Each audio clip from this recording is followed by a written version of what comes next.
a little sooner than I anticipated. I, they've updated the user interface for live stream so that you have one fewer steps to do. It means when I push meow instead of just answering the question, it'll mean you're going live at the same time. I was gonna wait till I was done eating, but here we are.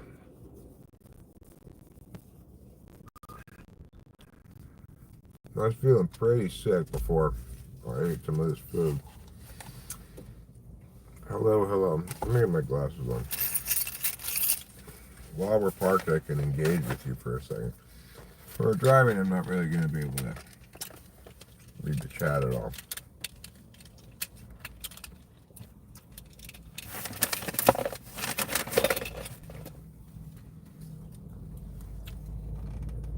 Good morning, Big Dog. Good morning, Conan. Good morning, G. You asked some sort of question. What was it again?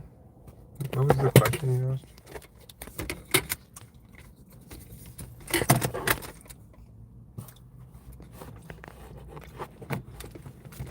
You go over there. You come over here.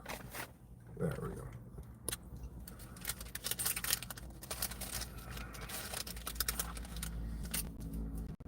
What do I like?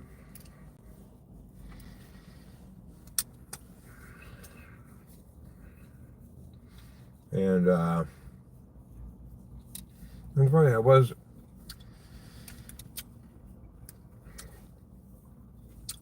not actually planning, I guess, on live stream right now. I was thinking after I ate, I was gonna drive for a while and make some videos, but not live stream.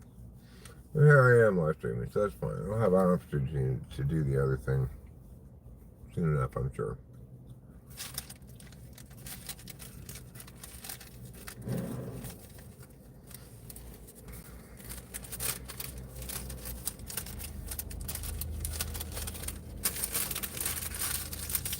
If you don't like McDonald's hash browns, you might as well just not have a mouth.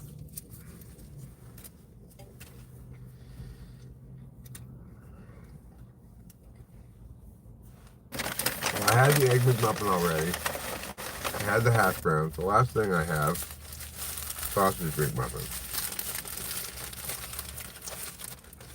I meant to get a sausage and egg McMuffin, but I just got the sausage one.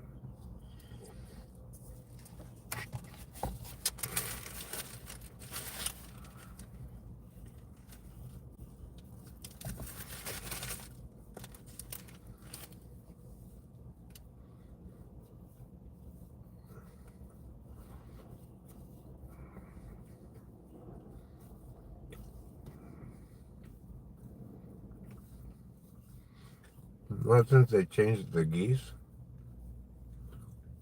Eric is always eating, drinking, and smoking. Oral fixation.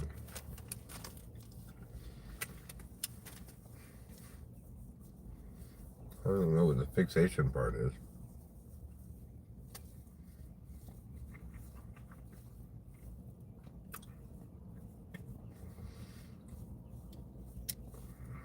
And then I'm also always looking at things. Does that mean I have a visual fixation?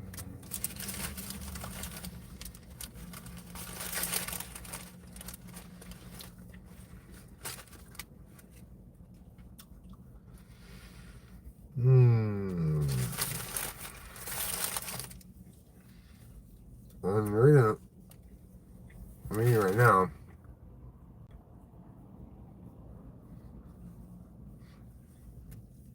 Okay. In tab, I'm going to agree with you that obviously it was better before. As were the fries. But McDonald's hash browns are still pretty damn good.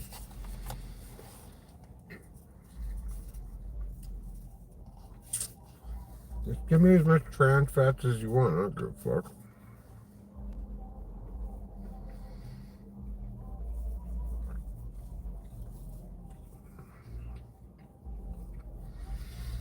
Now,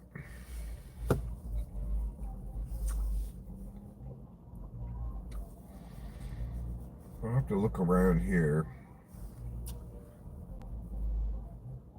Maybe I need some antacid pills. I want the pills, ideally, not the chewing kind.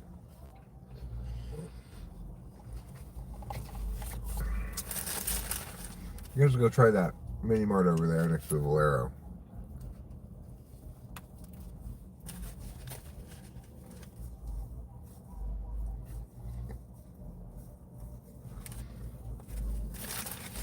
You may be asking yourself, where is Eric right now?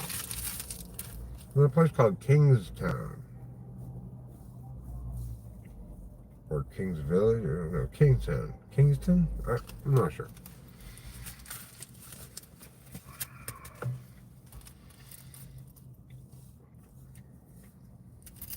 How is it? Well,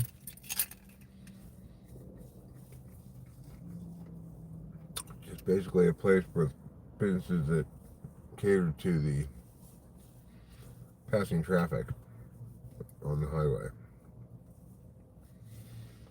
But I'm sure some people live here. I'm going to see some houses right down there.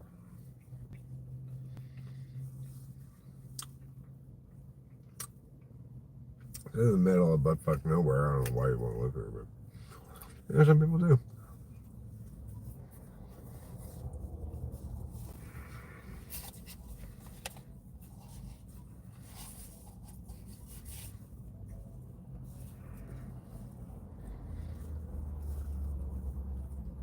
Like most little places like this along the 99, it probably started off in a farming town.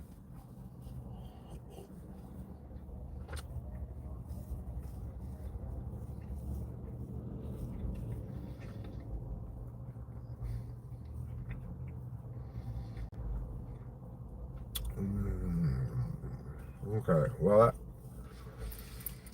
that meal changed a lot. By doing very little, it accomplished so much, and that means everything.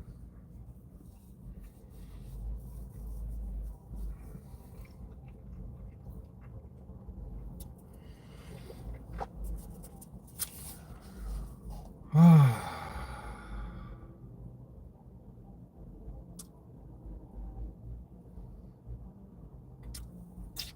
feel like a new boy, fresh out of mama's womb. The importance of food can barely be overstated. But I'm also like super sleepy. Yeah, I taking Adderall. But last night I was determined to go to sleep, so I took a Lanzi and a Clonny, and now I'm just kind of like, oh, awake? I did wake up at just about the right time. Got a decent amount of sleep, you know.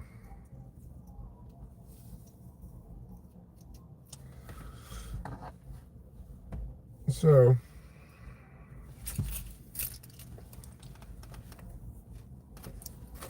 good thing I'm dry. Am I in business today? Sort of. I have to go to LA and go to the bank. That's why I'm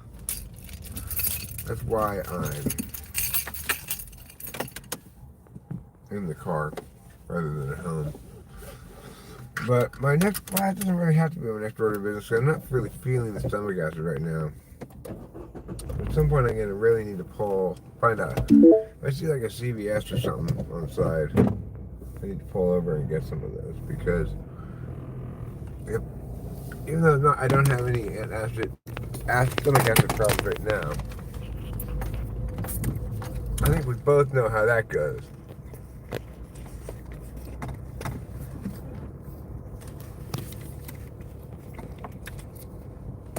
The answer is not well.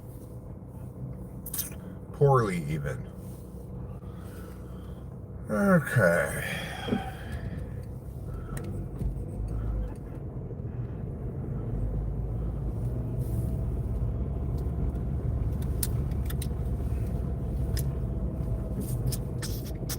We're back on the road. We're off to see the wonderful Wizard of Oz. Which, I mean, the bank. The bank is the wonderful Wizard of Oz.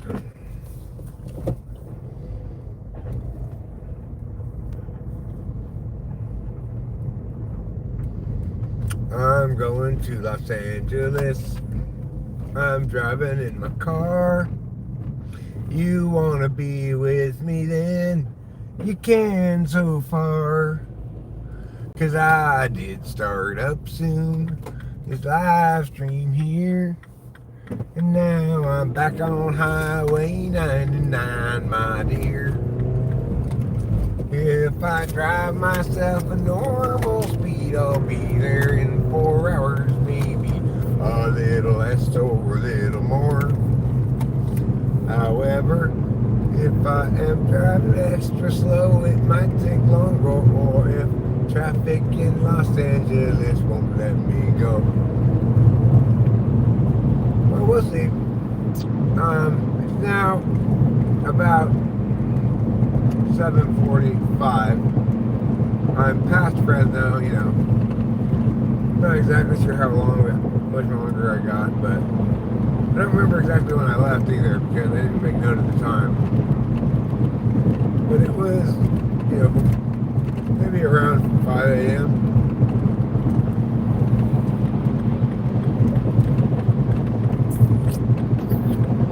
So we'll see how this trip progresses. So far it's been, well, I got down to, I don't know, maybe around Oakhurst. And I was just kind of feeling kind of groggy, but felt fine. And then I started feeling really sick to my stomach, kind of nauseous and stuff. I just really needed to eat, I think. But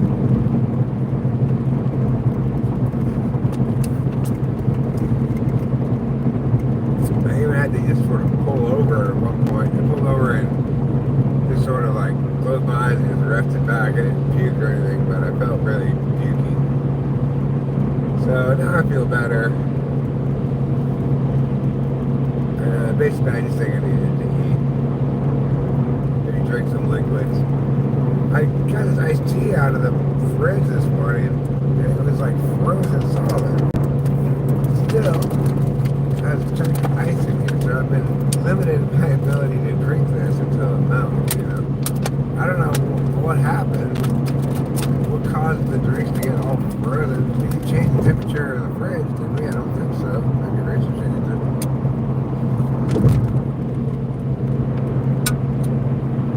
But, worst things in life than a frozen iced tea. And I did bring sunglasses.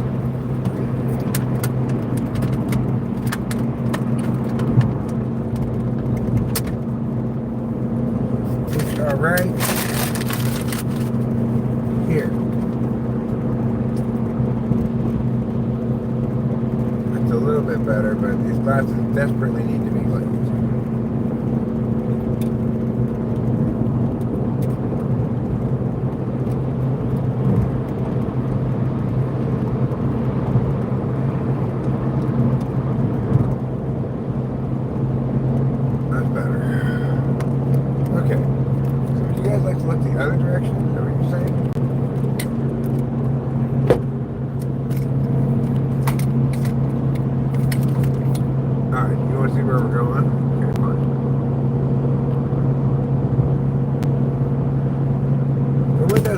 Dirty. But then again, so are you.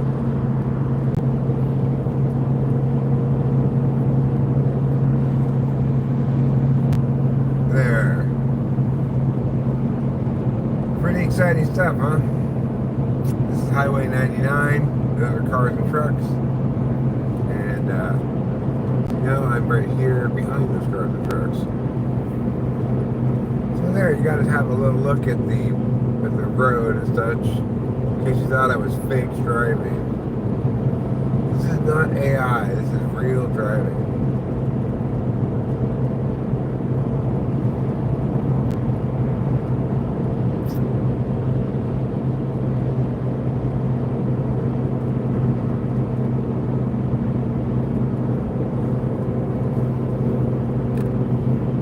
I'm talking to a little internal family systems this morning as I was driving, and it's a lot easier for me to understand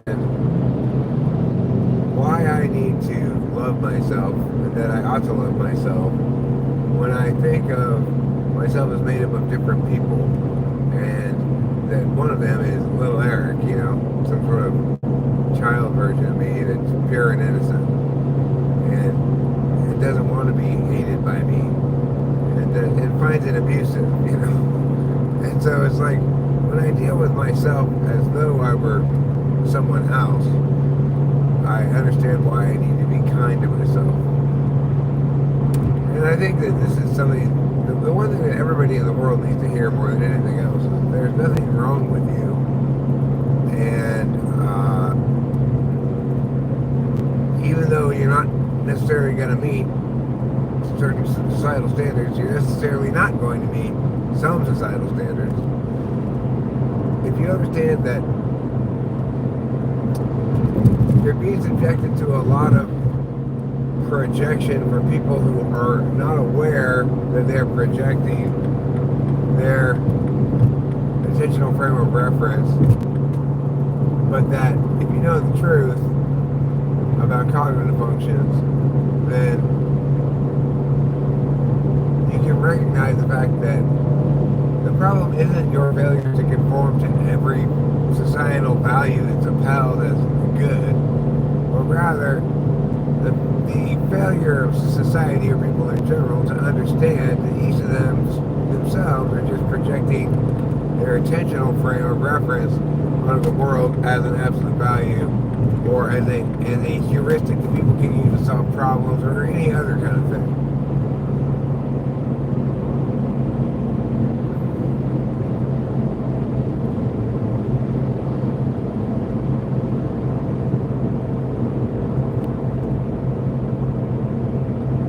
I note in me and Rachel that it's taking us a long time to process a life's worth of bullshit now that we're free, right? And we don't really quite know what to do with ourselves a lot of times because we're just so accustomed to being tyrannized by doing stuff. The tyranny of action, and solvency, and utility, and all these things that purportedly make somebody a member of society in good standing.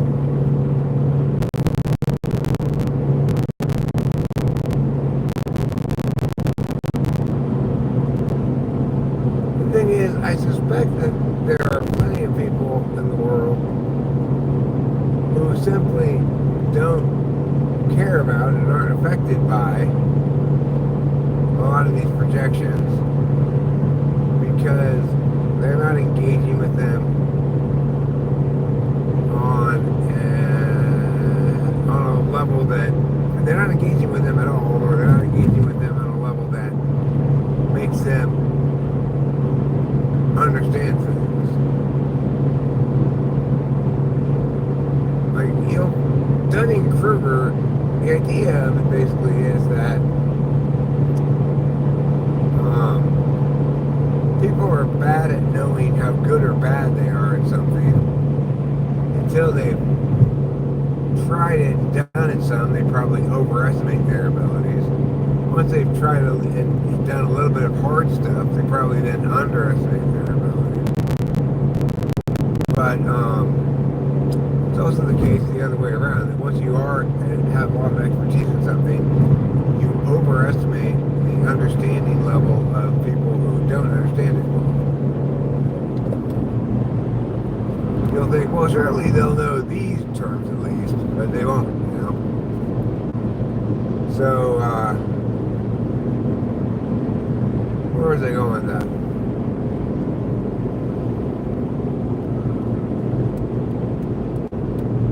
So we have a lot of seekers, right, in the world, people looking for answers, looking into assorted expressions of belief to find ones that it worked for them. But what you'll see then is plenty of animosity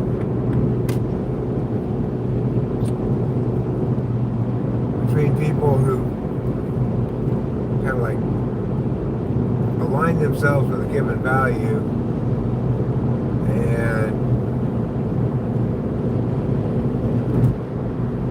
position themselves as an advocate for it. Like, I'm trying to think of a good example.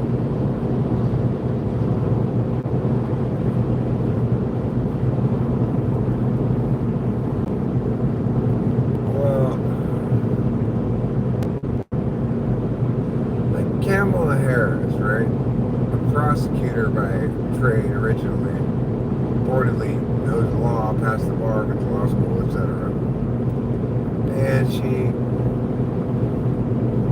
makes advertisements in California for herself in which she claims that women have a constitutional right to abortion, all women, regardless of their state, even though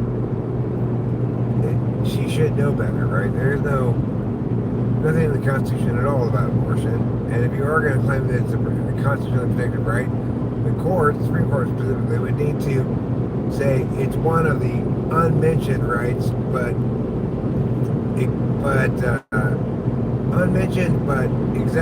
extant rights that the 10th Amendment talks about. Then you have some kind of standing to claim that the Constitution guarantees the right to abortion. She was just saying, I want there to be a right to abortion for everybody, but that doesn't mean anything, right? It's like, that's not what she said. She said she asserts that everybody does have that constitutional right, and rather than that they should have it, which would have been a fine thing to say. They should have it. They're not going to do it. The president can't do anything about that. It's a courts thing, right? I know Trump's trying to destroy the checks and balances of the country, but hopefully he will not succeed.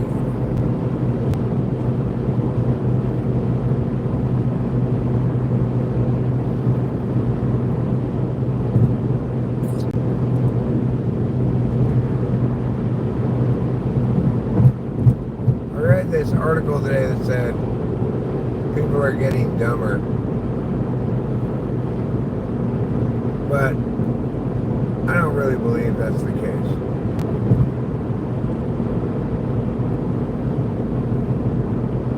Because, yeah, it may be the case that people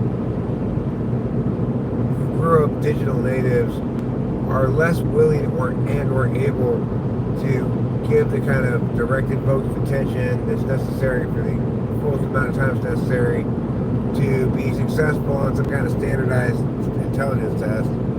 But you could view that as improvement, right? Like,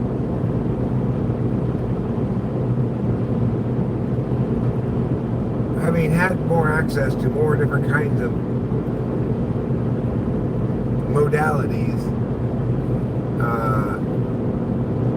via the internet and stuff, it makes sense that you would say, like, why exactly am I taking this long test with paper, and this is very dull, and I'm really to the point of this, you're going to give me some kind of an assessment that tells me a number that I can't use for anything except to just, I guess, feel like I'm smart or feel like I'm dumb because of your test, which I don't really put a lot of faith into.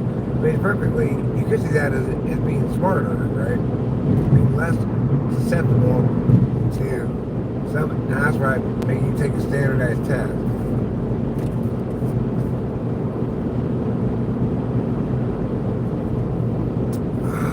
McDonald's coffee with 8 cream spudding. Delicious. Kudos to you, McDonald's, for your delicious coffee.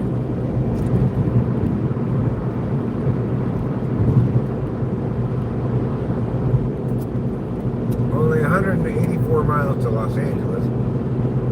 We're 9 miles out of Tulare. So, you know, we've got that to look forward to.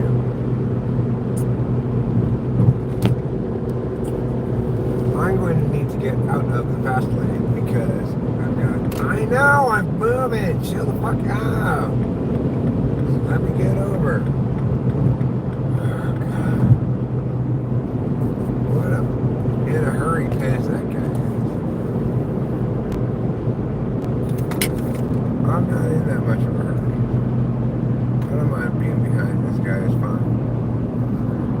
Yeah, I left a little later than ideally I would have wanted to leave. In a dream scenario, I left at 3 a.m., get to LA at 8 a.m., but it's tough to deal with traffic no matter what, you know. So get to the LA at 8:30, get to the bank at 8:30, you know.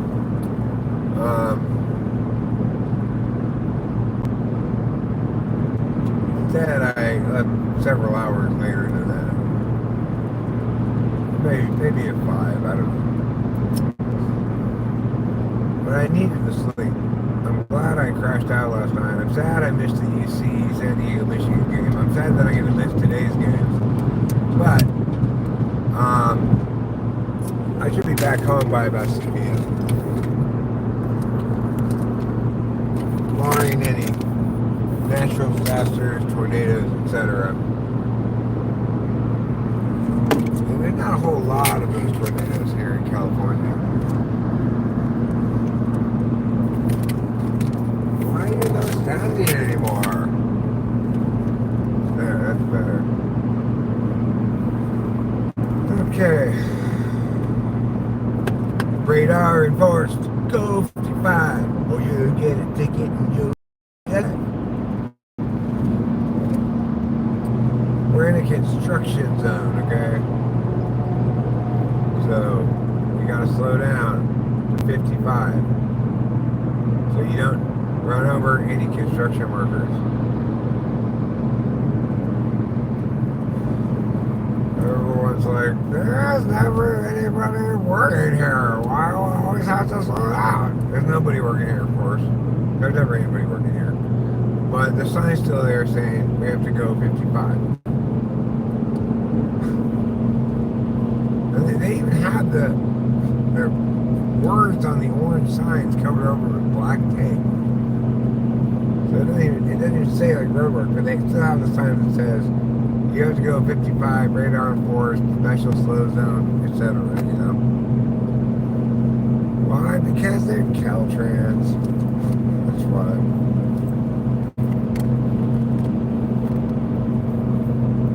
What's so bad about cow trucks? No, they're Caltrans. They fix the roads and stuff.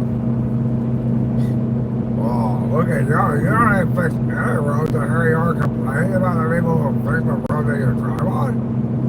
Tiffany, fine. You're right. You're right. But you respect the people who work for Caltrans. Thanks, Caltrans, for fixing our roads. There's not a pushover. I'm not a pushover. I just agree with you. That's all. Oh, like if a cigarette, you just change your whole idea. I like 5 cigarettes. I know I did. Shut up. It's fine. I can quote Walt Whitman. Do I contradict myself? So I contradict myself. I contain multitudes. Yeah, I contain multitudes. Something like that. Of course, don't listen to Walt Whitman. He's complete waste of breath. Walt Whitman and your leaves of grass. You can go right up my ass. You go right in and sucks like ass. Same gas in an elevator. I just want Walt Whitman to know that he sucks. Really, he does. You know? I want everyone to know that Walt Whitman is terrible. Even though people teach you in college and stuff, they should teach you like this. Here's an example of something terrible. Why is it bad? Not because of any like political thing. It's just shitty. It's shitty, unformed, unpolished ENFP garbage.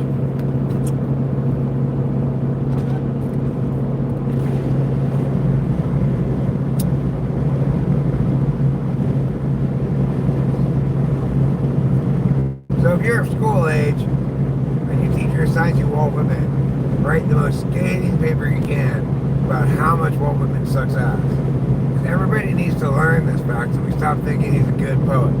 Walt Whitman is not a good poet.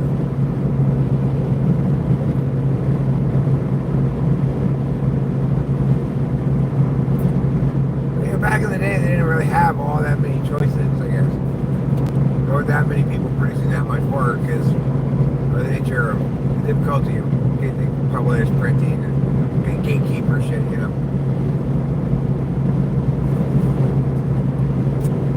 Also, smaller population, dramatically smaller population.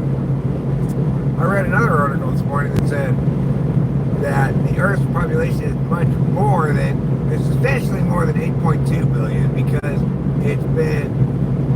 rural regions have been dramatically underestimated, and they concluded this for pretty good reasons. Like they based it on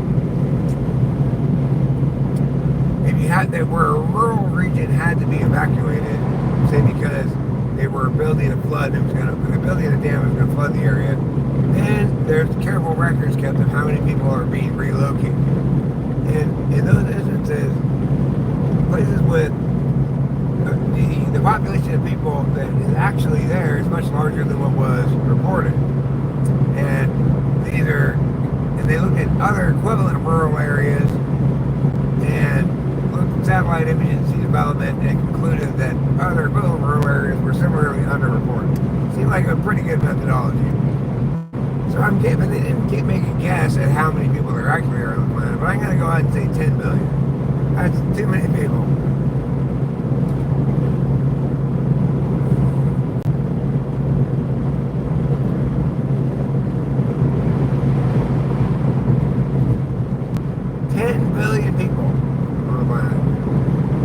Get your mind around 10 billion.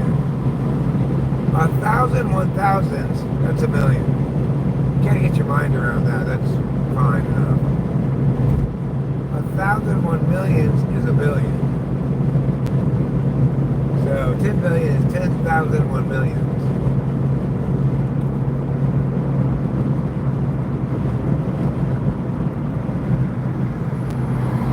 Is that right? No. It's 1,000. It's 1,000, 1,000. Okay.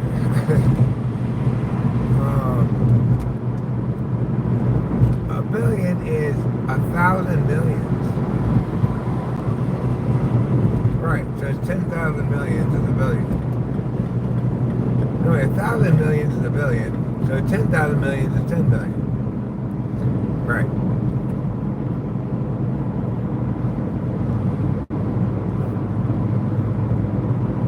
Here we are again. 55 zone, road work. There was not anybody working at the last place where we had all these signs.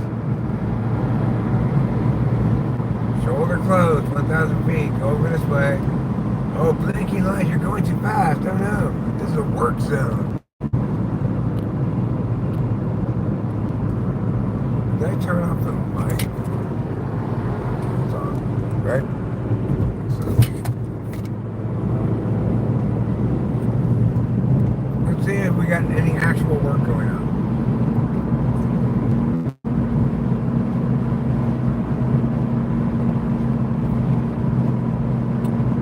We can see some cranes. We got some cranes here. Is anybody doing any actual work is the question. We're supposed to slow down because of all these workers around.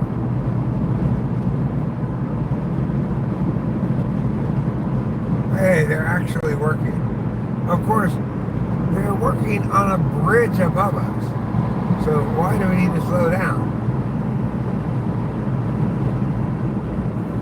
But they are, in fact, building that bridge.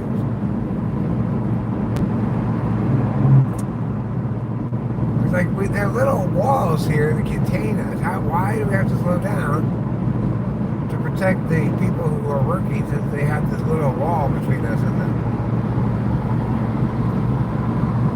I I don't know. They've been working on Highway 99, this area of it, since before Rachel and I moved to Mariposa.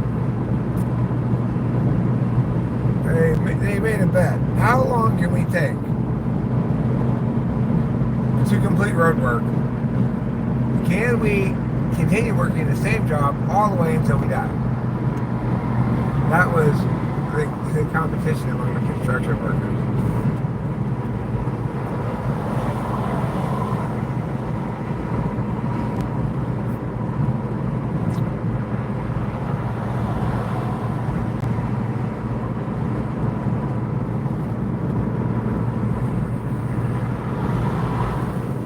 I watched a very interesting YouTube video about a film that they were trying to make about one of the Allman Brothers, the one who died in a motorcycle crash. And the movie was starring William Hurt. And they had this train track bridge they wanted to film on. They tried to get permission to film on the train track bridge on 2 separate occasions. They were denied. But they got permission to film in the general area. Then when they went to film, they wanted to film this scene, like one of the first scenes in the movies that they wanted to film, was a scene where a heavy hospital bed, metal hospital bed, is placed on the train tracks.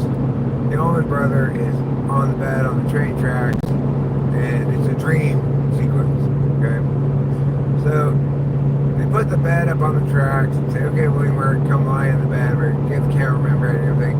William Hurt's like, are you sure this is safe? This is like a train track run. You know? He's like, oh yeah, it's perfectly safe, perfectly safe. And then the bridge is like this, right? They're like over here on this side of the bridge. Pretty soon, a train starts coming, but it's coming from this way. So they have to run towards the train to get away from it because it would be too far to run the other way across the bridge. They basically get most of the people, all the people out of the way of it, but they can't, and then most of the camera equipment is shit, but they can't get the bed out of the way. And the people who are working on it are kind of like clinging to the side of the train bridge side, you know? They're like over on the side of it, so the train won't hit them, but they're close to. So anyway, the train plows right into this bed, shatters into a bunch of pieces, one of which flies and kills a camera woman.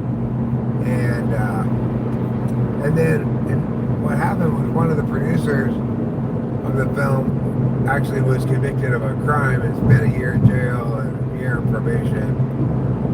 But you know, they still wanted to make the movie, but the other Allman brother, the one that's still alive, says, your interest as a filmmaker should not outweigh your responsibilities as a human being. You can stop working on this film, please. So I guess William Hurt backed out of it, of course, because it's like, he says to the guy, or the lady, this is safe, right? And she's like, yes, definitely. And then the train comes.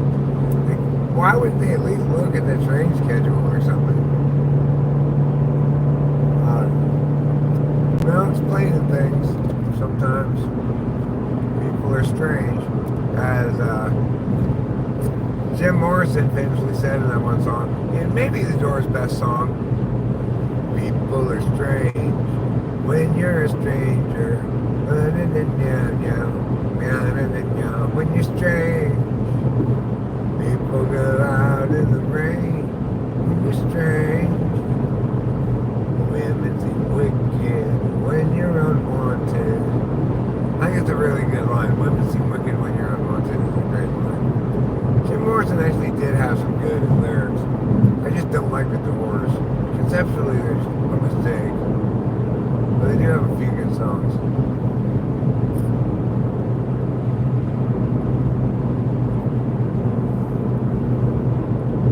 I don't trust anybody to do the job right, really, but because I did all the curriculum and they followed it. But I think it would be good for us to teach throughout school, if we're going to make them go to school, teach a class that explains to them what's good and what's not and why. Like, here's why the Doors suck. Why were they popular? Because people didn't have this education back then. They just liked what was given to them because they heard enough time familiarity won the battle or something. But it's actually not any good, and here's why. We can't necessarily say why something is great because that's a much more difficult process. It's a holistically complete entity. And then you play some great shit like Johnny or whatever, and then you play some more garbage shit, and then you explain why it's bad, like I don't know, Chicago or something. But because everybody's all like, no, beauty's in the eye of the beholder. Everyone's aesthetic tastes are equally valid. You're never going to have that class. It's so important. It's so necessary to have.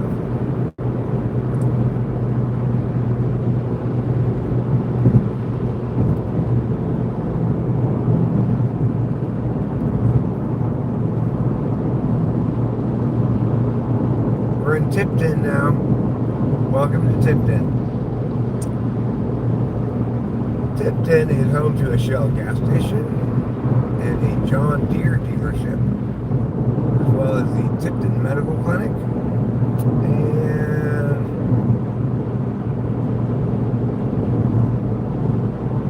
a couple of houses here and there. This is sort of electrical company, auto parts, farm and dairy. That's about all there is to Tipton, not a whole lot. There's a big water tower that says Tipton on it. Okay. If we were to exit here on exit 76, we'd be headed to Porterville, Springville on Highway 190. Instead, we're continuing on 99 towards Bakersfield and eventually on through to Los Angeles. Okay, I've decided I'm going to give you scenery for a while instead of me. I think you might enjoy some scenery. So, I will put this like, yeah, there you go. Yeah. So, as we drive through the agricultural heart of California, you will see on the right here, right in front of you, you will get to witness some orchard. It's an orchard of trees. What kind of trees are those? I don't know. I'm not an arborist. But nevertheless, maybe one day you'll eat something that came from one of those trees. It's possible.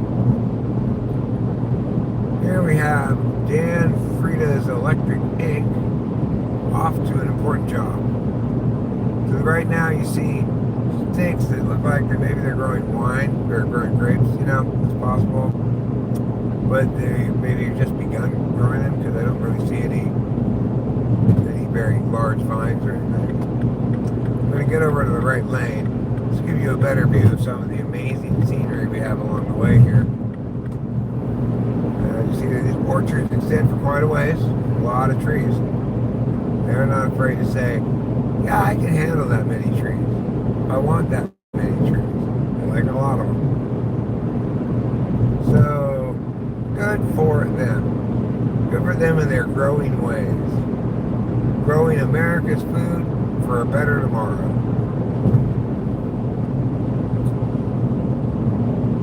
And here we have a sign suggesting that we go to something in Los Angeles. That sign was totally useless. I could not even read it enough to know what it was about. Alright, Pixley. Here we are in Pixley. Kind of place where you would not expect there to be, but nevertheless there is the Pixley National Wildlife Refuge. And here we have a dairy factory. California dairies. Look for the seal. Otherwise it might come from some other state. You don't want any Arizona milk. They add cactus to their milk in Arizona.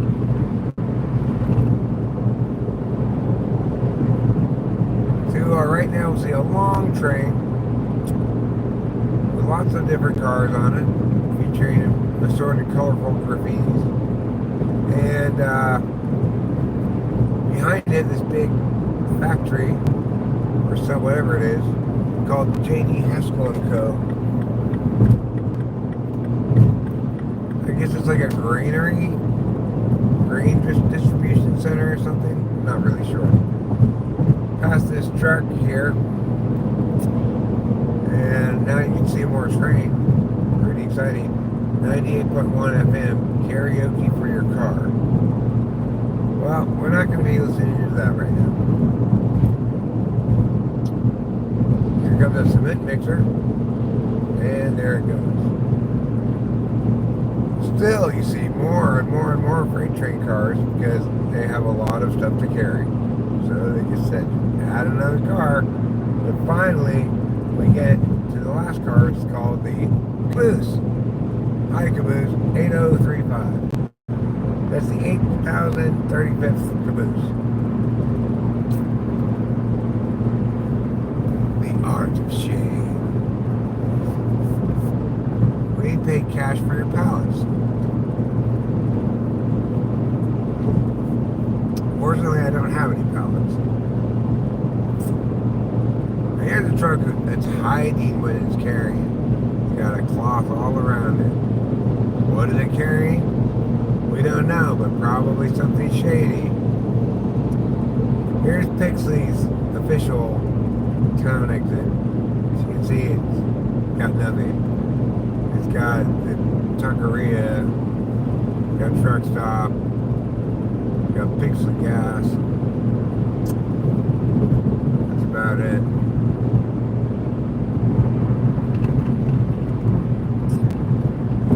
As we continue our tour of Highway 99 South, let's take a brief interlude for a song. Oh, traveling south on Highway 99 one Monday morning. Good Friday though, so I went down there and I was a storming. Then I wear down to the Bakersfield and through on to LA. Over grapevine, what a long and dry field day. And a song about my day today. Now we'll resume our tour. We just passed some large certain cylindrical things that are probably granaries. We've got a GMC truck trying to get over. He's got to wait his turn. This guy is some passenger van thing. There you go. Let me get over to this truck. You go past me, truck. Truck really doesn't want me in front of him. So I will respect his wishes.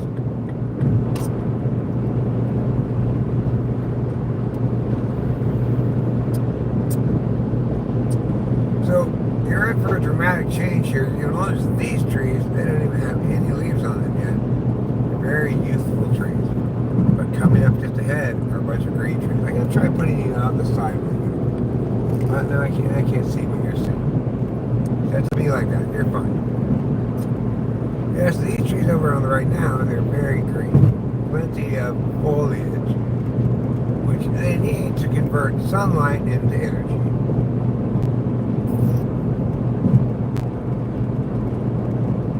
Avenue 80 and Avenue 76 are both accessed by that one exit. But Avenue 72 in 1 mile gets its own exit. It's a little bit of a big deal compared to Avenue 76.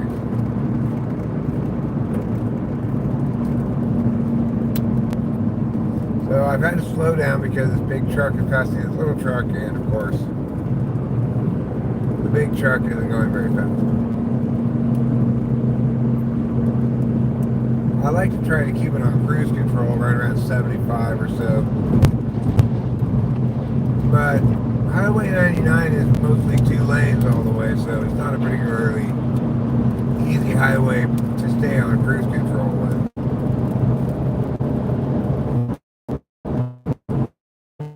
So it's LA. I accidentally took the other way. I don't know how that even happened, but I ended up finding myself on the 5.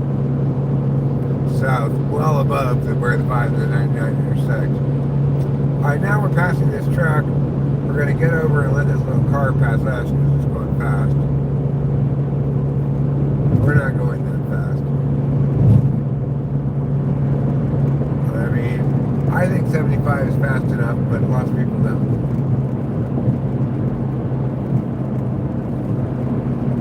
Alright, go ahead. There you go. Toyota Avalon. You go right ahead of me. That's fine.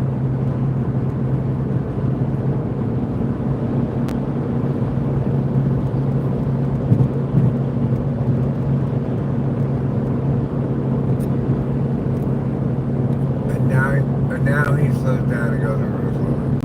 You need to have a clear understanding of what you're doing here, mister. We're now in Early Mart. Early Mart is not the name of a convenience store, it's the name of a town. The town where Colonel Allensworth State Historic Park is located, in fact. If you're not familiar with the work of Colonel Allen, whatever his name is, you're not alone. I have no idea who that is either. But I will say this, you want to access Alpal, you have to go that way. Also, Duker's over there as well. You can get there by Avenue 56. Early Mart, sometimes called the Gateway to Duker, is another highway side, truck stop oriented,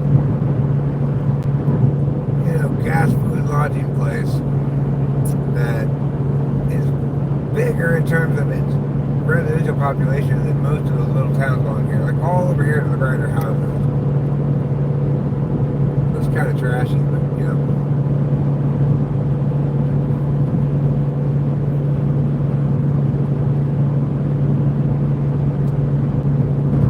Here we approach Avenue 48.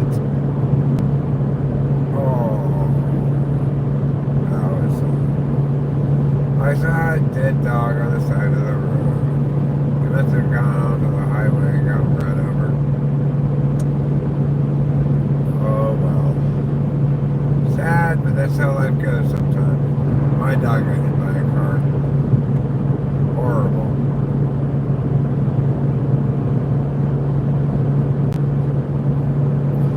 So I watched a very bad movie the other night called Kraven the Hunter. I mean, I would say it was very bad to very bad, but not awful. I did watch more or less the whole thing, except for the denouement. I tend to skip denouement. If you don't know what denouement means, it's the part after the climax of the story, where in the aftermath, I go, wow, that was a big adventure we had. That's denouement.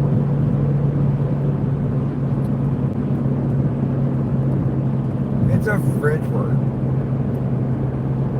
but we use it nevertheless to describe that thing. We don't have our own word for that, I guess. The post-coital part of the book.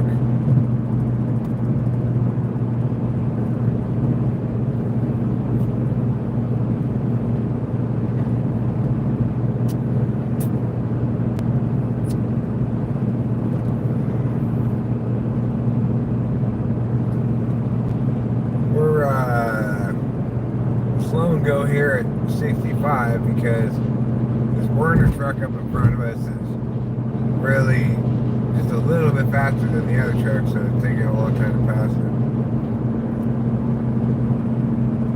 Prevent the spread of the spotted lanternfly.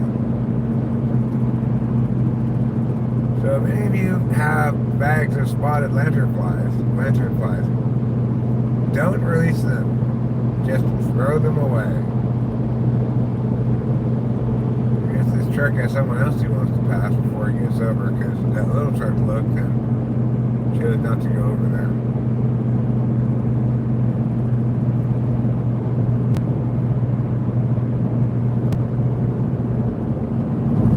Well, I gotta pass. This is ridiculous. I'm gonna pass on the right.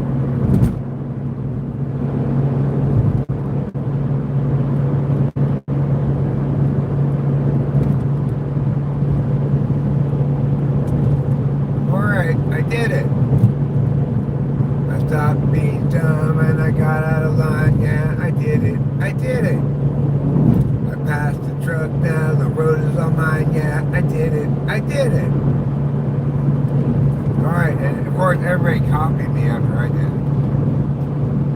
I'm a leader like that. Alright, I'll get over. Don't worry, little white truck. I'm not trying to get in your way. I mean, it's not a little white truck. It's what you call a full-size truck, I guess. But super duty.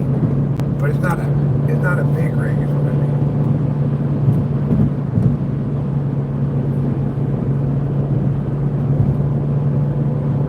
Okay, advertisement for phosphite systemic fungal control.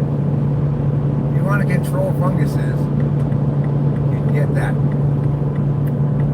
I'm going to get out of this Range Rover's way. He wants to go faster than me. I don't mind chilling behind this little truck for a while.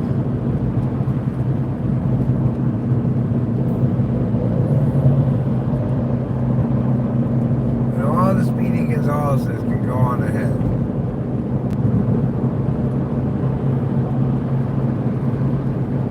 I try to drive like the old man that I am.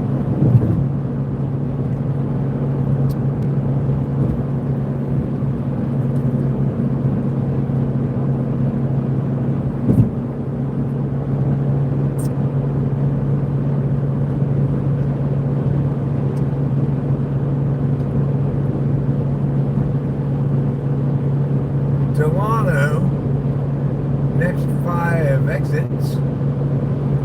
So if you're looking to go to Delano, prepare to jump out of the car at one of the next 5 exits. If you're in the need of plumbing, you can obtain the services of Morton and Brown Plumbers. Advertise here on Highway 99.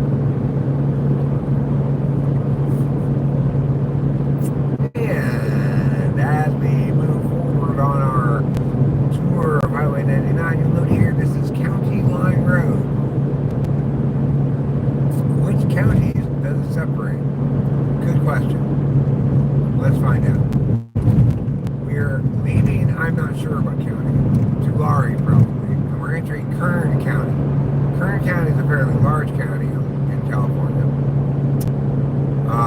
that I guess prominently includes the Kern River. It's not the only county to include the Kern River, but it names itself after the Kern River for some reason.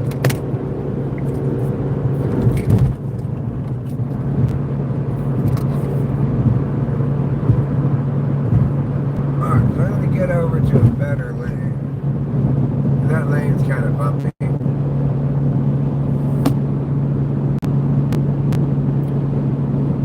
You guys are really a bunch of fall-over friends, you know that? Here we are in Central Delano, where all the hopping and hipping and happenings are happening.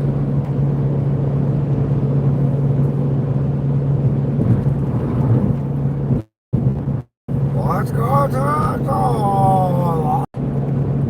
Tiffany, we're not going to the sounds like a wonderful place. It's not a wonderful place. It looks like a horrible place. Glenville and Wilford Heights, exit 56A, make your way to Glenville or Wilford Heights via that route there.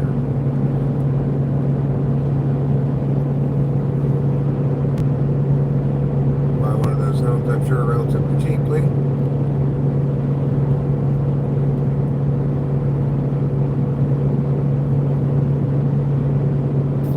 I'm gonna give a tour from now on. You don't need to just stop it. You're boring everybody. Alright, Tiffany, you get the tour now. Okay. Now, if you look here at me, you'll see up there, look at us. To give a tour of the road and stuff, Tiffany.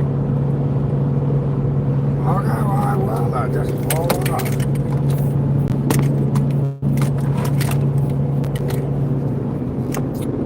Yeah, you guys just need to hold on a second. I've got a tripod I need to adjust.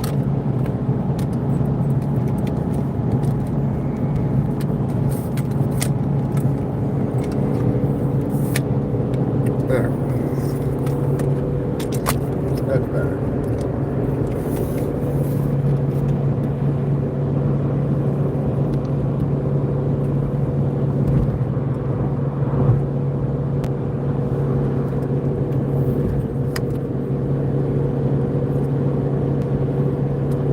Okay. Now, I'm gonna be the tour director. I'm going to tell you what you're looking at and what you should not look at. Holy, this area drives right. Okay. Over here, you're gonna see halos. Those are oranges. The tangerines to me. Why are they called halos? They're called halos. That's not oranges. They're not oranges, they're tangerines. Oh, this old man needs to shut his face. Now, what you see over there is a long building. Let's look over the other, turn the other direction. Okay, there. Now, what you see is a beautiful field of brown and green glass. And right here, if you want to go to the pond, you should get off on Pond Road. Okay, let's see what else. So, if you don't know, I'm Typology. Typology with an I. Tiffiny.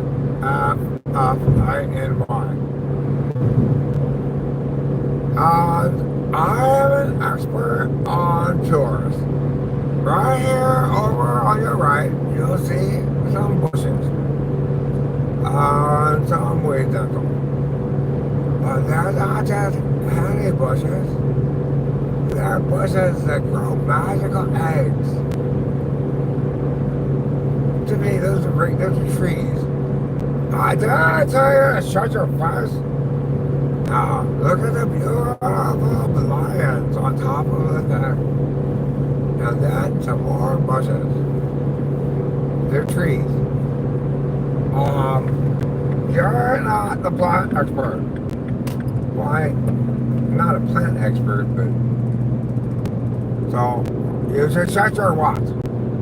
My face? Exactly. Alright, go faster, past this truck. Okay, we're passing it. Now, on our right, you're gonna see a beautiful truck. It's called Gil Transport. That's not... Why are you giving him that? I told you to set your fast. Okay, I'll just my face. Now, if you have never been here before, we are at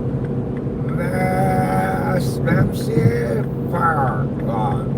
MC Fire Lodge. It must be like a rapper or something. It's McFarland. Oh my god. Is it me or does this old man not listen at all? Are you like dementia? No, Tiffany, not dementia. Just correct me. You think that's not your pass. Okay, alright. Now, coming up over here, we are going to say, these are some bushes and plants. There are lots of plants and songs and oaks. If you look over here, this is ssuartscire Avenue. There's a McDonald's. We already went to McDonald's. But there's not come anything. You wanted a Big Mac. It was breakfast time. You don't just need to tell all this for a bear. Don't make it. I never had any problem getting Big Mac no matter one time. How could you possibly eat even the tiniest fraction of Big Mac? Oh, I just throw one through the water. Okay, well, that's fine. You're right. Rancho Radosos. That's a place where they keep cows. Here we have some little plots. More plots. Why don't you drive someplace more interesting? There's nothing to even say here. Just a bunch of wants. Well, Tiffany, because I'm going to Los Angeles. I'm not going on a scenic drive. Why? I gotta just stop by the tour guide. Alright, well, you rest and I'll take over. Thank you for your efforts then. You're walk off here. All about.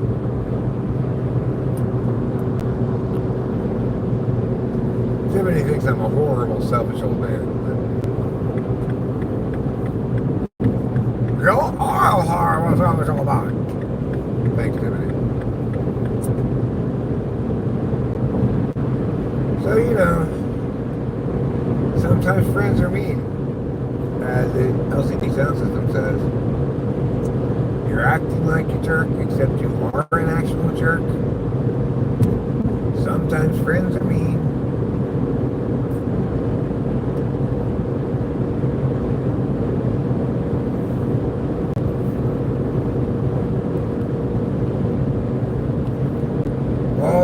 People will be like, oh my God, oh my God, no, I really know how that horrible so bad is my dog. So what exactly am I? I know I'm not your dad, Tiffany, but what am I? You have my role defined. You're just a guy who gets my stuff at driving places. You're like what's that called? My choker? You mean your chauffeur? Yeah, sucks. You're the guy that does what I say. Like a slave? Oh, yeah, exactly like a slave. So I told you, therefore I keep you until I'm fine. Alright, well, I guess I can't defeat that logic. Just have to put up with being Tiffany's slave, I guess. Or her chauffeur.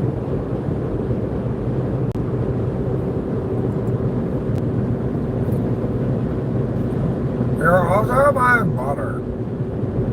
Your butter? Yes, you're like onto the door or something. Oh, you mean I'm your butler? Oh, you talking about my butt? You fell the old bottom? No, I'm not. Tiffany, you're... Okay, fine, I'm your butter. Yeah, you better be my butter. I serve a lot of roles for Tiffany.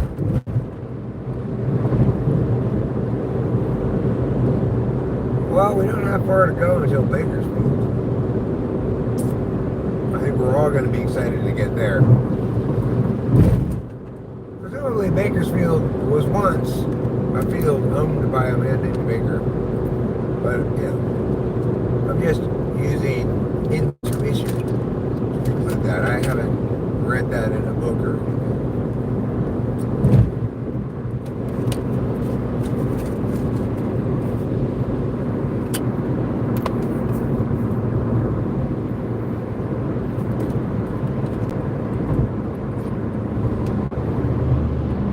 So, what I'm going to do now, plug in this slightly longer cable so I can charge my phone while doing there.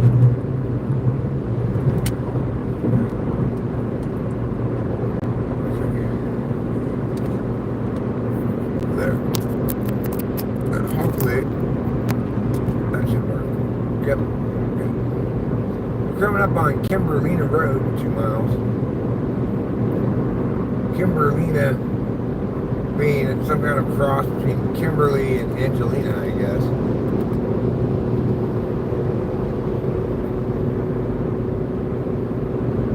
Alright, now it's time for a cigarette. Let's enjoy a refreshing cigarette together. You can enjoy it vicariously through me, as I will try to convey with my facial expression and sounds exactly the flavor and feeling of this cigarette.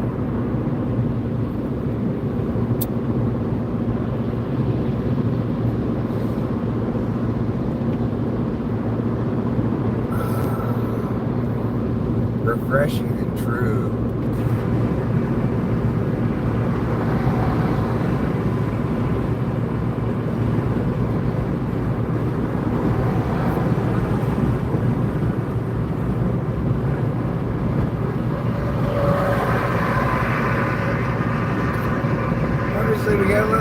background noise and the window's open. I'll make an effort to, finish this operation here quickly.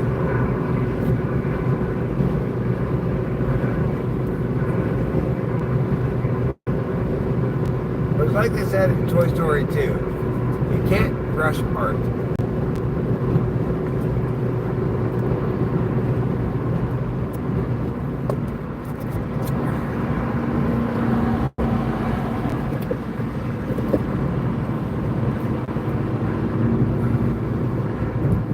Oh, sure, you might say smoking a cigarette is not art, but that just shows how uncouth you are.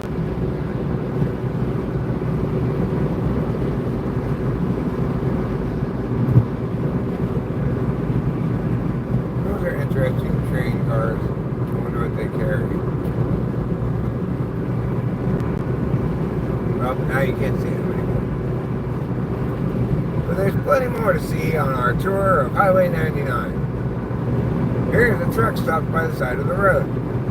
And here are what appear to be future grapes. They aren't grapes yet, because it's only March.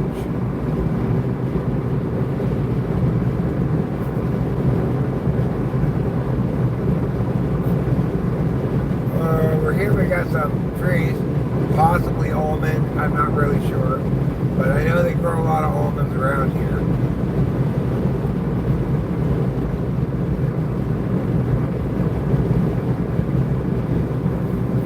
Now, this is titled Merced Avenue at exit 39, but it's nowhere close to Merced. I don't know why it's called Merced Avenue. The Lerdo Highway is 2 miles. I wonder where the Lerdo Highway goes. Maybe the Lerdo.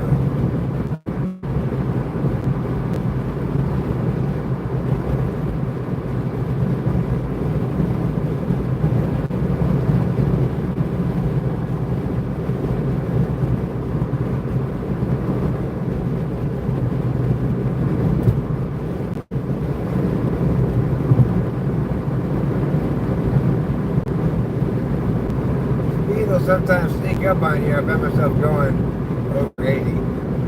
I like to keep it around 75.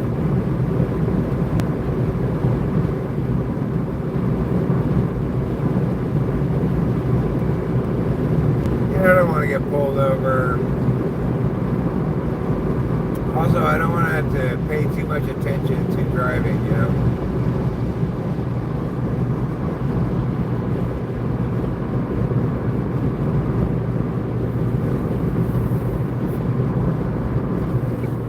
Ideally, I can just set the cruise control and be that speed for a long time. This part of Highway 99 has 3 lanes, so it's a little bit better. We're coming up on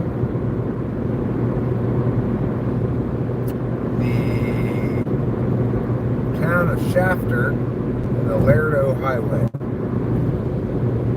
In the town of Shafter, we have a water tower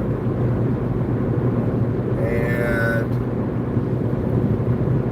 a gas station. The water tower says GAF on it, which, as we all know, stands for gay as fuck. So I guess this is a enclave of homosexuals.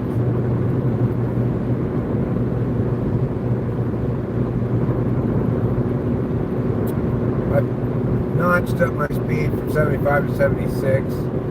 I'd like to stay the same distance from the car in front of me, Now I've notched it up to 77.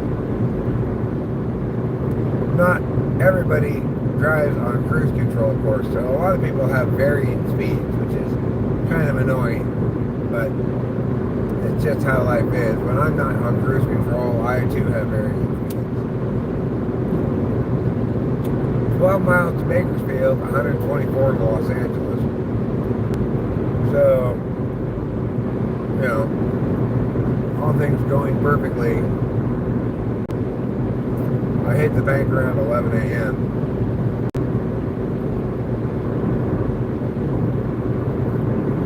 If I hit bad traffic.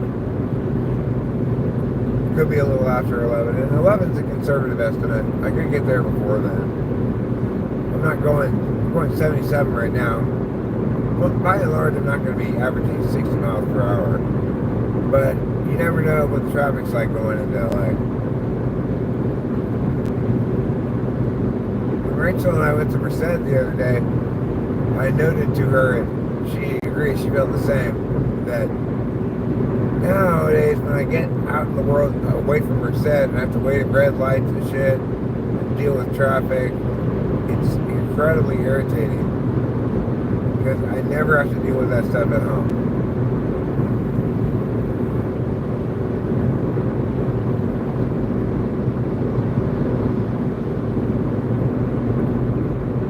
But I'm planning to come back the Merced way, because actually, so I'll probably be home a little later. I told Rachel 6 p.m. Because I'm going to go to Merced on the way home and stop by the weed store and get more weed drinks and more weed. I don't really need more weed just for drinks. I'll probably be like 6:30. But that's fine, you know?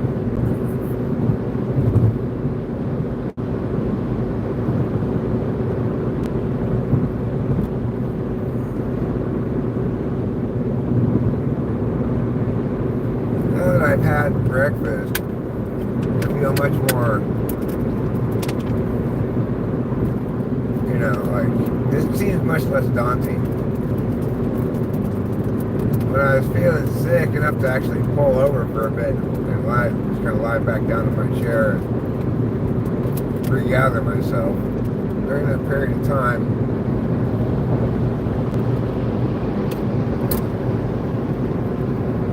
I was like, oh God, how am I going to do this today? It's going to be impossibly miserable. But I told myself, you probably just need to eat, Eric, eat some food, tough it out till you get to McDonald's. I did. Started to feel better before I even got there. And then, now that I'm eating, I feel pretty normal. It's the power of food.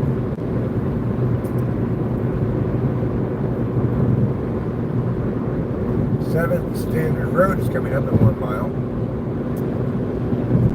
I don't know what happened to Standard Roads 1 through 6.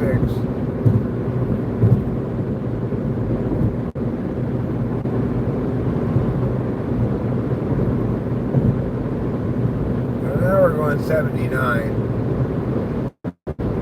I know my speedometer runs about 2 miles per hour fast. Merle Haggard Drive, next exit. So if you're a fan of Merle Haggard, you'll want to visit that drive, I'm sure.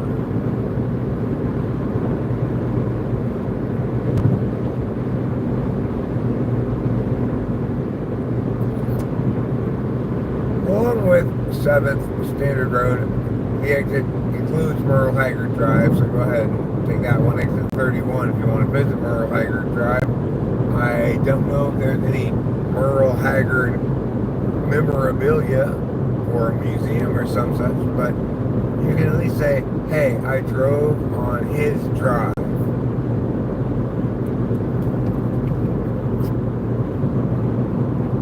Now this guy wants to go slow.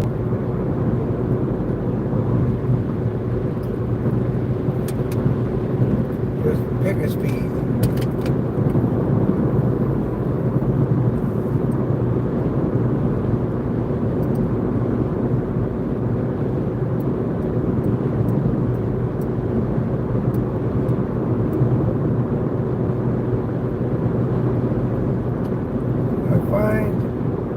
Trump's efforts to undermine the courts very disturbing.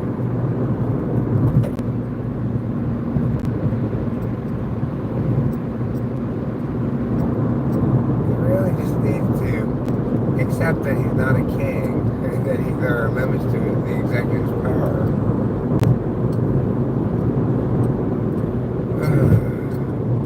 He's so convinced he's doing good. Sometimes he is, you know. Should we get rid of the Department of Education? Of course we should. Federal government has nothing to do with that. Should have nothing to do with that. And the idea that somehow decision making about what happens in a classroom in some county somewhere in the U.S. is best made by centralized decision makers in Washington is nuts. Absolutely fucking nuts. I've been a classroom teacher, I can tell you for sure. You want as little centralization as possible.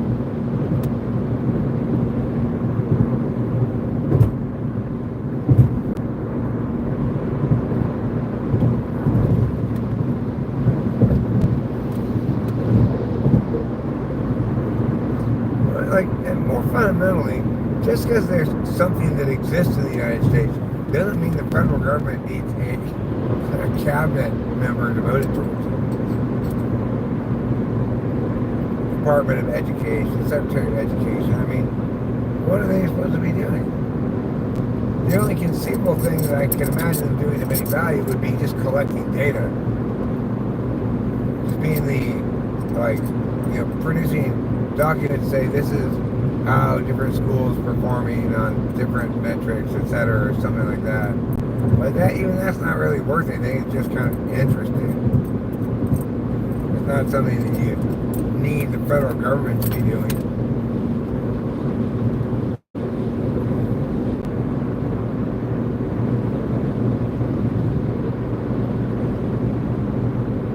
And this weird assault on people who aren't citizens, or maybe sometimes are, the assault on a variety of parties based on this legal status of citizenship thing is just fucking nuts. What a waste of time and energy. And money.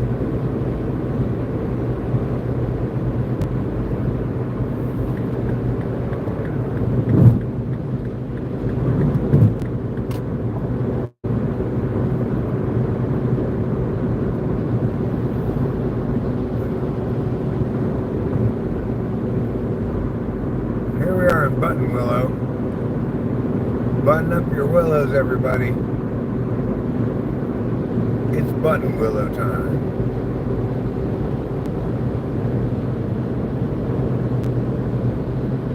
Button willow is a cute name for a town, but it's not a cute town at all.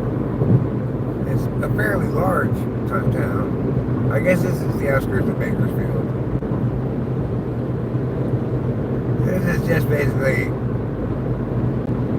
connected to Bakersfield, but still has its own name of Buttonwillow.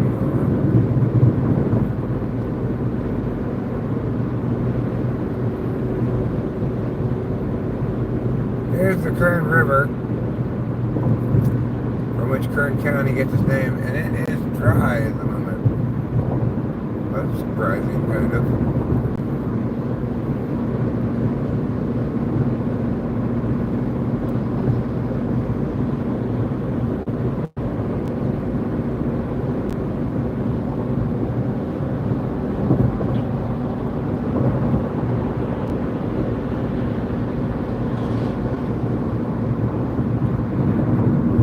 If we wanted to go to either Mojave or Tehachapi, we could go that way by exit 24. If we did go to Mojave, we could get to LA from Mojave by 395 and 14, but it's a longer way to go than the way we're going.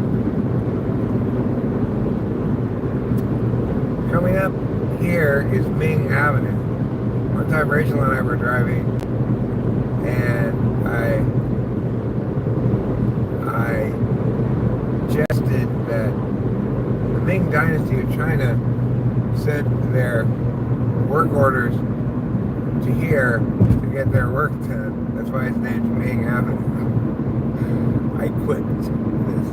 She's like, really? No, Rachel. Obviously not. It's just a joke. Here we have more construction zone. It's better drive slow because of all the workers around standing in the road. Of course, how many workers are there standing in the road? 0. So what do you think about that?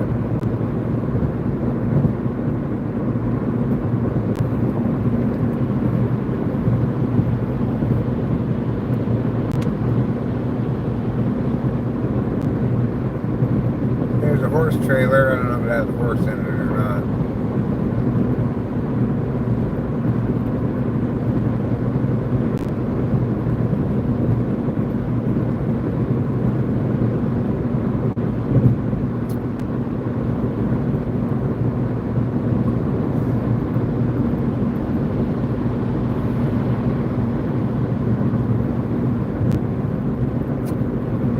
Alright, so we're getting close to what I would call official Bakersfield. But I'm not exactly how far away we are from this. It doesn't even have it on the signs. This must be Bakersfield we're in. Mettler is 20 miles to Mettler. I'm going to end this stream before I hit the Grapevine. Which is, I don't know, about where Mettler is, I think. About 20 miles from here. Could be a little further.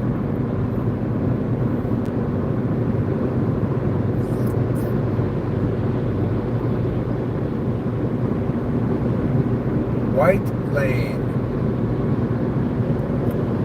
A lot of people getting off on White Lane. Big line of cars, that traffic light. Everybody going right, I guess, because the left lane's empty.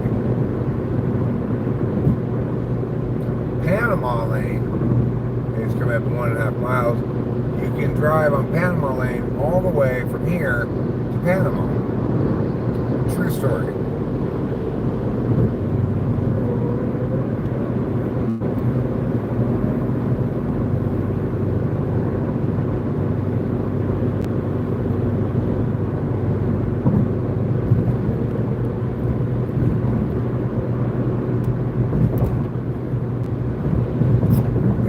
Car dealership coming up on our right called Bill Wright Toyota. We also see a Ford dealer, Lincoln dealer, a BMW dealer, a Mercedes dealer, a Subaru dealer, and that's it.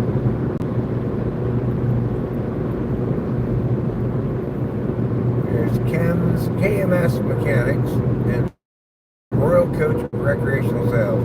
I'd recommend to you and everybody else, don't get an RV. It's not worth it. Not that I've ever had one, but I'm just saying.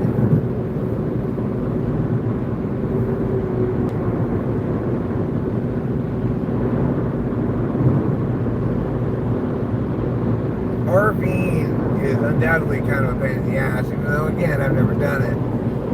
You got to go to someplace with hookups. They're very tall often. You got to, if you're going to take your RV to someplace kind of wilderness, there's a decent chance you're going to have to drive on windy roads. It's going to be very difficult.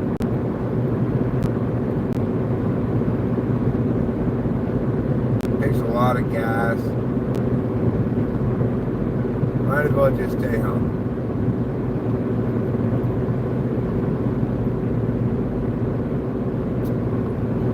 This bridge is dedicated to a police officer who died in the line of duty, presumably in Bakersfield. Taft and Lamont are the next exit. But really, these are just neighborhoods of Bakersfield. Greenfield, next exit.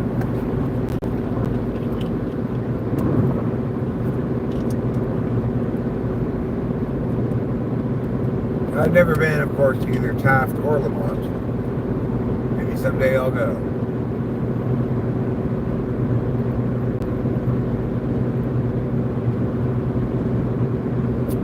Kern County Deputy Daniel Lee Archuluto Memorial Interchange.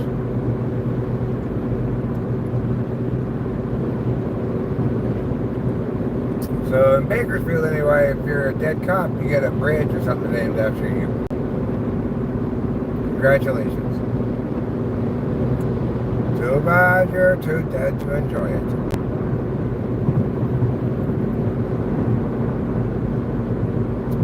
Alright. We've got a distance of 14 to Mentler, 36 to Gorman, and 105 to Los Angeles. So we are well on our way, aren't we? As we come up on exit 15 Houghton Road, you'll notice these large windbreak trees planted here, which have, I don't know how much effectiveness, maybe some. I think there probably used to be a steady line of them, but some of them have died and not been replaced.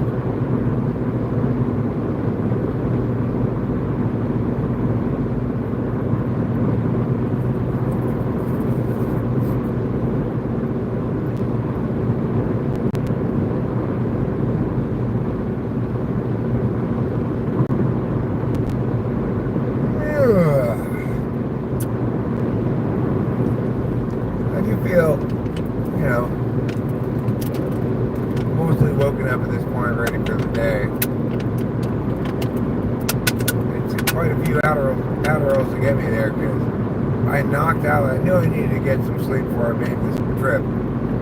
So I knocked out last night by taking a full Lancy and a full Klonopin. And I was, you know, kind of drugged when I got up.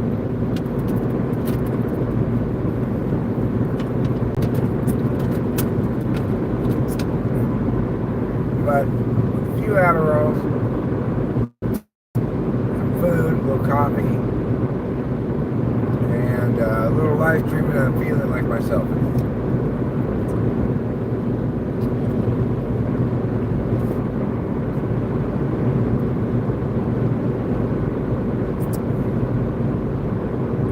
But it did work. I slept like I wanted to, you know. I'm not sure how many hours I got, but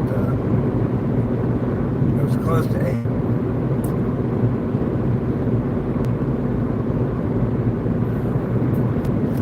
I missed the evening basketball game, even the tip-off of it, which was Michigan-San Diego State that I wanted to watch, but kind of glad I didn't watch it because Michigan ended up winning it by 2 points.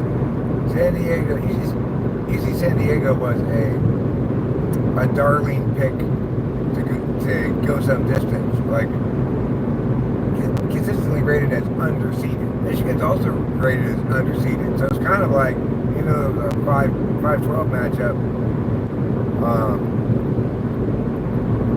You know, could have been more like an 8-9. I mean, well, Michigan should have been higher seeded, so they shouldn't have met each other in the first round.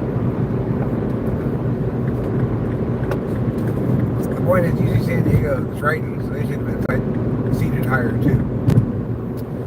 There were only 2 upsets yesterday, and the big one was, in my opinion, McNeese State beating Clemson.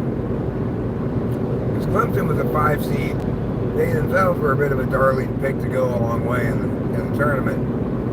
I don't think many people had McNeese State picking them off. I ended up having one of my brackets have Clemson as the national champion. That bracket shot the shit, obviously. Fortunately, I did all 25 brackets for both tournaments, women's and men's. The women's tournament is a lot more chalky than the men's tournament. I expect we'll see some upsets today. You know, everybody's always hoping for 16 to beat a 1, 15 to beat a 2, 14 to beat a 3, 13 to beat a 4. Those are your big upsets. 12-5, it's an upset, but almost every year at least 1-12 beats 1-5.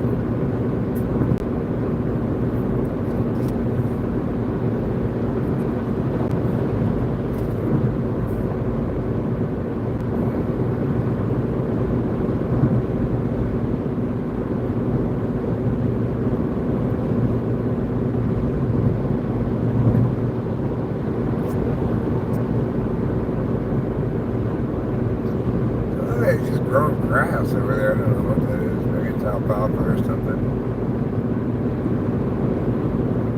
No, not alfalfa from the little rascals. mean the plant alfalfa.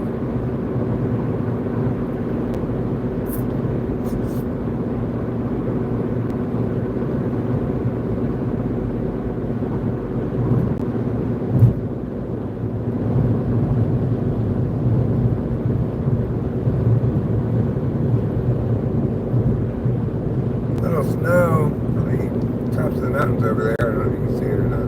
Not much, but a little bit.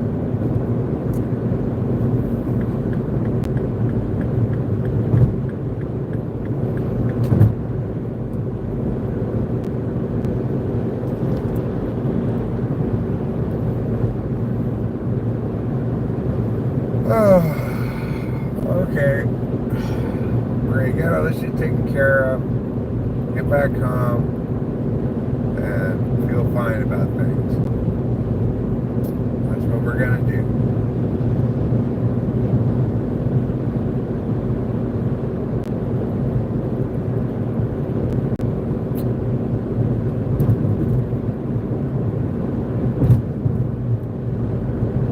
Rachel and I have both been thinking some about Desert Drifter, Andrew from Desert Drifter. He died. He was only in his mid-30s. And he has an equivalently young wife, you know. They were both hardcore Christian. I really liked his channel. His channel wasn't Christian. It was just about things in the desert, you know, like ancient peoples, rock art, and cave dwellings and stuff. It was what I call pleasant core. It wasn't anything very exciting ever, but it was just soothing to watch. It was soothing to hear Andrew's voice.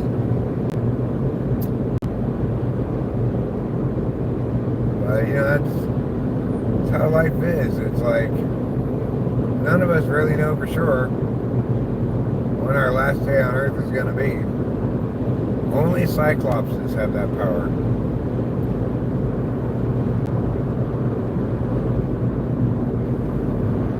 It's probably just as well. I don't know. I wonder how life would be different if we knew in advance when and how we were going to die. Like, obviously,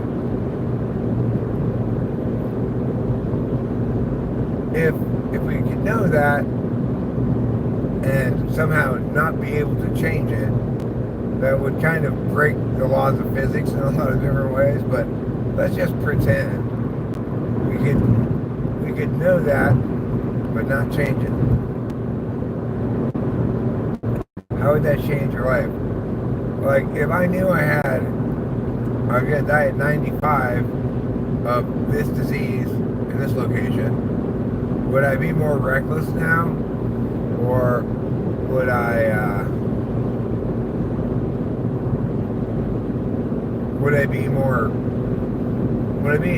have a more of a long-term frame of reference? I don't know. I think I operate under the idea that I'm still not really convinced I'm ever going to die. Because I'm an SI type. I've not experienced death. Therefore, you know, I'll believe it when I see it, right? I have experienced death very close hand, but not my own death.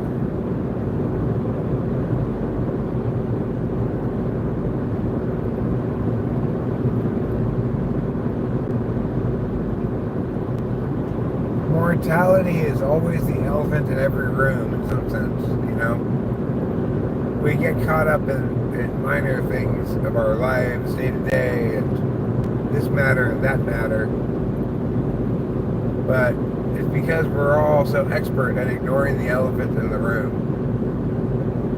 You, me, everybody's going to die. Like, you know, like Shakespeare said, kind of, a lot of sound and fury signifying nothing. Except, of course, that's where subjectivities come in. We have our interests, things that we have an interest in, like things things that we are invested into in some sense, and things that we're just interested in, curious about, or enjoy, you know? So it's like,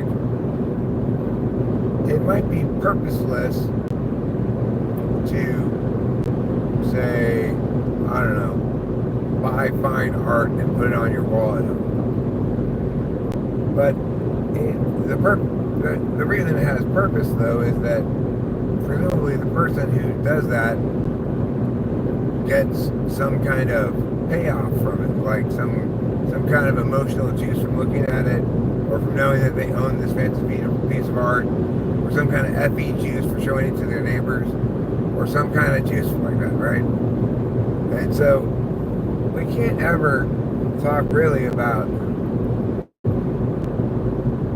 purpose or signification, what's significant, what's insignificant, without remembering that all significance and insignificance ultimately comes from subjectivities.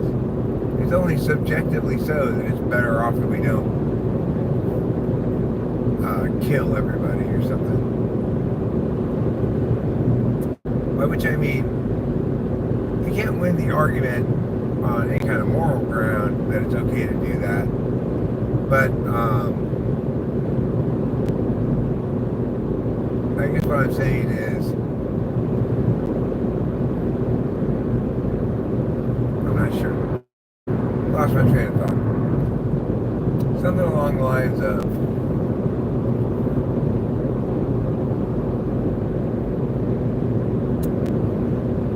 being alive's good, being dead's bad.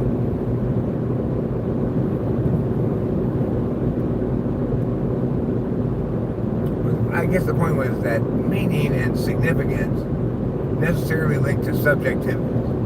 They're hard to universalize. We can try to universalize them, but when we do, we always sink into utilitarianism, which is not where we want to be. Nobody should ever want to be at utilitarianism. That's where the scoundrels hang out. Scoundrels who want to do things that aren't justified because they believe that the outcomes they like make any means justified. Because they're the worst kind of idiots, the kind that believe the ends justify the means.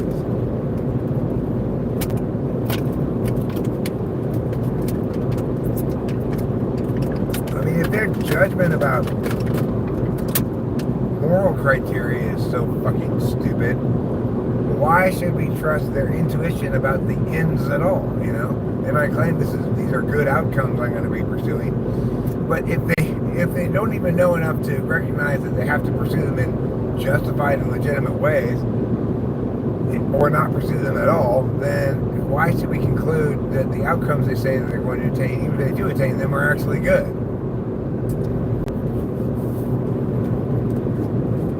Certainly, they haven't made that argument. That's why they're defaulting to utilitarianism. The Idiot's Handbook is called utilitarianism. How to help idiots convince other idiots of idiotic things.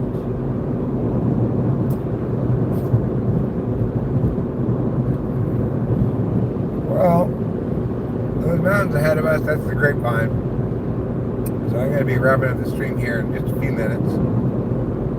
I might stream on the way back as well. I'm not sure.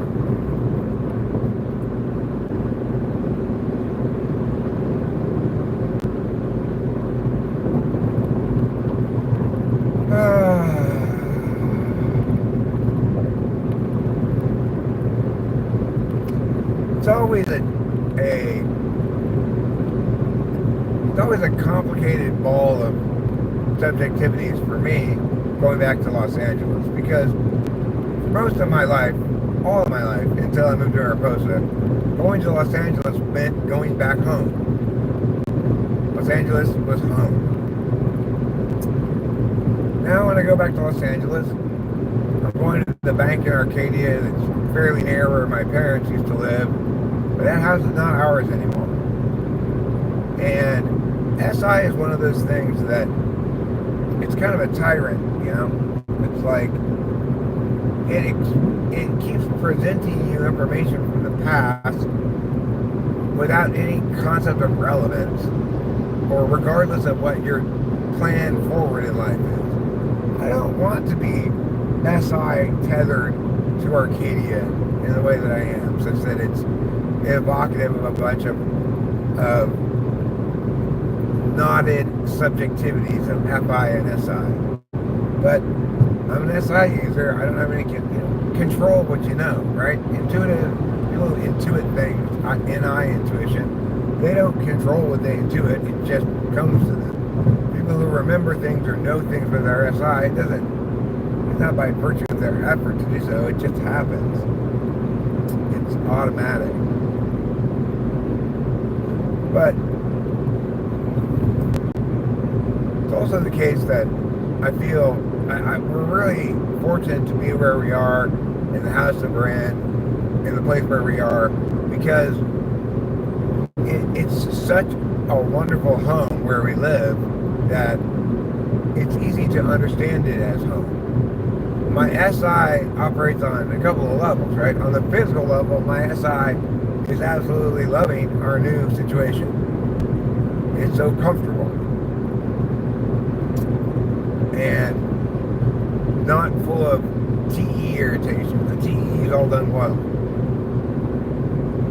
So that helps quite a bit.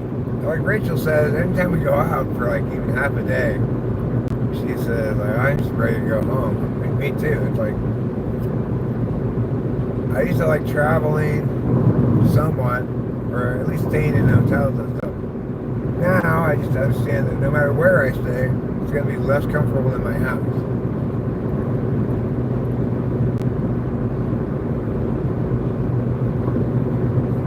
Alright, well, we're going to end the stream now. Thanks a lot for being here. Sorry I couldn't chat with the chat. I can't read it and drive. I'll pick up again maybe on the way back home. Until then, adieu, and I love you all.